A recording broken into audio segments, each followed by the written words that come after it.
ಬಾಗಲಕೋಟೆ ಜಿಲ್ಲೆಯ ಜಮಖಂಡಿ ನಗರದ ಶ್ರೀ ಸದ್ಗುರು ಸಮರ್ಥ ಗಿರಿಮಲ್ಲೇಶ್ವರ ಮಹಾರಾಜರ ಮಠದಲ್ಲಿ ಶ್ರಾವಣ ಮಾಸದ ಕಡೆ ಸೋಮವಾರ ನಿಮಿತ್ತವಾಗಿ ಸದ್ಗುರು ಸಮರ್ಥ ಶ್ರೀ ಪ್ರಭುಜಿ ಮಹಾರಾಜರ ದಿವ್ಯ ಸಾನ್ನಿಧ್ಯದಲ್ಲಿ ಶ್ರಾವಣ ಸಾಧನ ಸಪ್ತಾಹ ಮಂಗಲ ಕಾರ್ಯಕ್ರಮ ಹಮ್ಮಿಕೊಳ್ಳಲಾಗಿತ್ತು.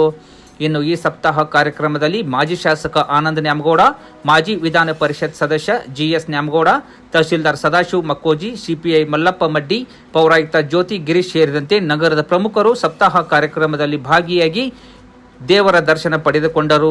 ಇನ್ನು ಇದೇ ಸಂದರ್ಭದಲ್ಲಿ ಬೆಳಗ್ಗೆಯಿಂದಲೇ ಭಕ್ತರು ನೈವೇದ್ಯ ಅರ್ಪಿಸಿ ದೇವರ ದರ್ಶನ ಪಡೆದು ತಮ್ಮ ಭಕ್ತಿಯನ್ನು ಸಮರ್ಪಿಸಿದರು.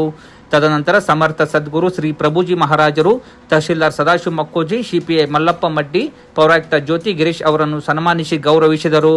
ಇನ್ನು ಇದೇ ಸಂದರ್ಭದಲ್ಲಿ ಯಲಟ್ಟಿಯ ನರಸಿಂಹೇಶ್ವರ ಆಶ್ರಮದ ಶ್ರೀ ಬಸಪ್ಪ ಮಹಾರಾಜರು, ಬನಹಟ್ಟಿಯ ರಂಗರಾವ್ ಮಹಾರಾಜ ಆಶ್ರಮದ ಗಿರಿಮಲ್ಲಪ್ಪ ಮಹಾರಾಜರು, ಗುರುಸಿದ್ದಪ್ಪ ಮಹಾರಾಜರು, ಶಿವು ಶಿರ್ಸಂಗಿ ಮಹಾರಾಜರು, ಪ್ರದೀಪ್ ಮೆಟ್ಗುಡ್ ಗುರುಗಳು ಸೇರಿದಂತೆ ನಗರದ ಮುಖಂಡರು ಹಾಗೂ ಪ್ರಮುಖರು, ಗುರು ಹಿರಿಯರು ಉಪಸ್ಥಿತಿದ್ದರು.